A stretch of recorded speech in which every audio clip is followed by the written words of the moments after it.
we may have seen the greatest game changer for over multiple formats. Many archetypes are about to be shaken up. Everyone's got to be prepared for this because there is a new win condition out there that's coming out in Theros Beyond Death.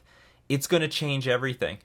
Everything that you knew about Magic it's not going to be the same. We're taking a point in history that we can't go back because this is going to develop new archetypes, new ideas that have never been seen before, and is going to greatly improve to a whole new level archetypes that already exist.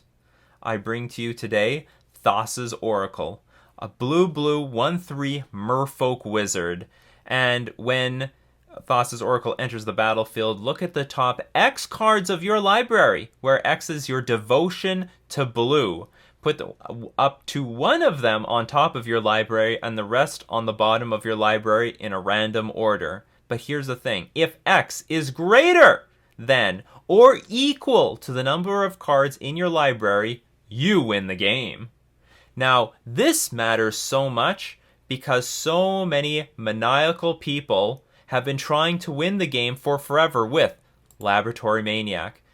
There are so many. This is the ultimate pony card. How do you empty your library and win with Laboratory Maniac? That's always the question on the mind of the ponies. They get the gears rolling. Well, we could do it this way. We could mill. We could just draw the entire deck with Omniscience into Enter the Infinite. Laboratory Maniac, you're no more. You're second rate. You're not as good as Thassa's Oracle. Thassa's Oracle basically says if you have no cards in your deck, you basically win the game. Because your devotion to blue, which is already 2, is going to be greater or equal to the number of cards in your deck. Here's the thing. You only need Thassa's Oracle to win.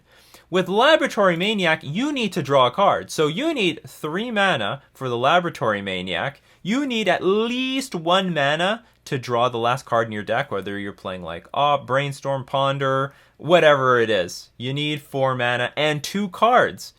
Thassa's Oracle, 1 card, the whole combo spiel, all in one package. And here's another thing. Laboratory Maniac, if you kill this thing in response to drawing a card, you're going to lose. You just lose on the spot because you're going to draw a card. You're going to try to draw a card when you have no cards left in your library. You lose. Thassa's Oracle, not so much. You get, if X is greater than or equal to the number of cards in your library, you win the game. So if X ends up being 0 because someone kills Thassa's Oracle in response, it is still equal to the number of cards in your library, which is 0. You win the game with Thassa's Oracle. So it is the perfect win condition. Going to be upgrading decks like Ad Nauseam in Modern. Ad Nauseam trying to draw their entire deck. They could win with Lightning Storm, but there are things that could end up happening against that plan. One of their alternate win conditions, win with Laboratory Maniac. So another thing that could happen is there are many archetypes that could use maybe some alternate win condition in Legacy. So there are already Omniscience Enter the Infinite combos where you basically draw your entire deck. This can now be one of the win conditions. But look at this. There now has brought life to old janky cards. Finally, look at Paradigm Shift. Blue in a generic. Sorcery, remove all cards in your library from the game. Shuffle your graveyard into your library. I mean, in the past, this was completely useless. Now, it's actually got a home. In theory, you could exile your entire deck. And then after that, play the Thassa's Oracle following this. And then you basically win the game. So Paradigm Shift and other cards like this that just try to wipe out your library, they now have a purpose. They now have a point. And of course, you could, in theory, play Cavern of Souls with your Thassa's Oracle. So if your Paradigm Shift resolves, great. Cavern of Souls, name Merfolk or Wizard, play my Thassa's Oracle, GG. Now, so Thassa's Oracle, this is going to it's going to improve decks in Modern.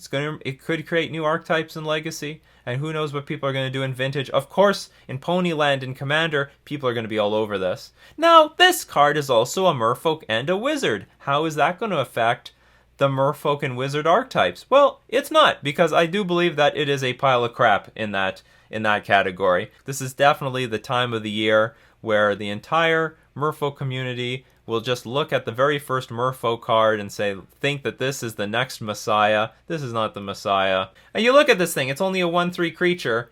I mean, that's not a very good power. How are you going to close out the game in Modern that's trying to close out... I mean, everyone's trying to kill you by turn 3 and 4. You don't have any time to waste with this damn thing. You look at the win condition, you know, if your X is greater than or equal to the number of cards in your library, you win the game. Do you remember any games with Merfolk where we have so much devotion on the battlefield, so many creatures, we have no way to win the game?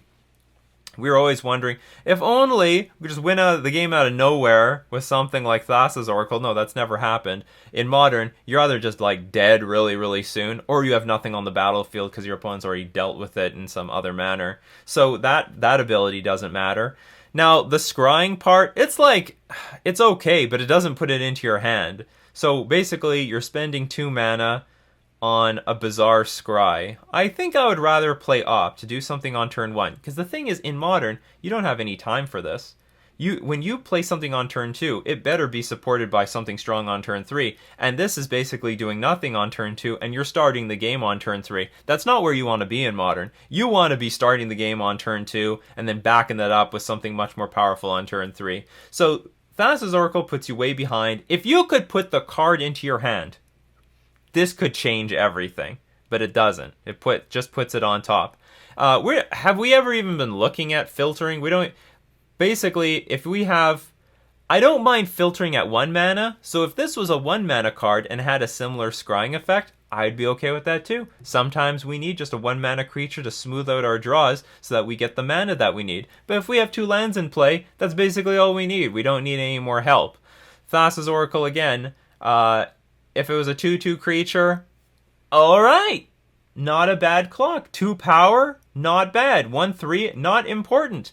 Everything still kills it, still dies to lightning bolt, can't block anything, can't trade with anything. So what's the point of being a 1/3 creature when you can't basically block or trade with anything? Only this thing is going to die. Whatever is blocking not going to die. At least if I have something like Random Harbinger of the Tides, it can trade with other 2 toughness creatures.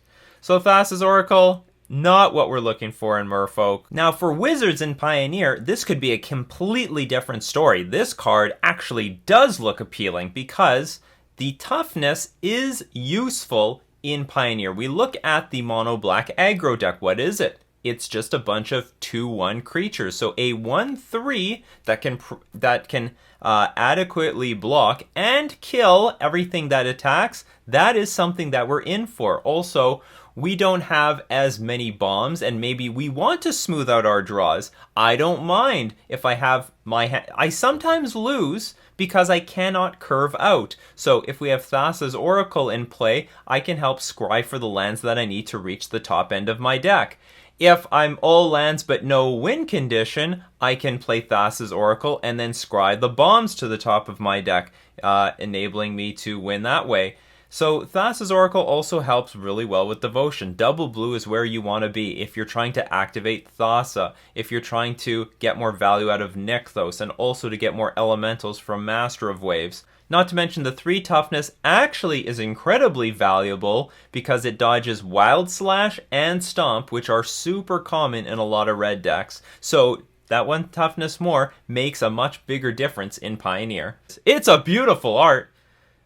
10 out of 10 art. That's too bad. Too bad. This is definitely gonna see play, which is great. Gorgeous art, but it's not gonna see play in Modern Merfolk. Anyway, this has been Nikachu, Merfolk Master, talking about Thassa's Oracle in Theros Beyond Death.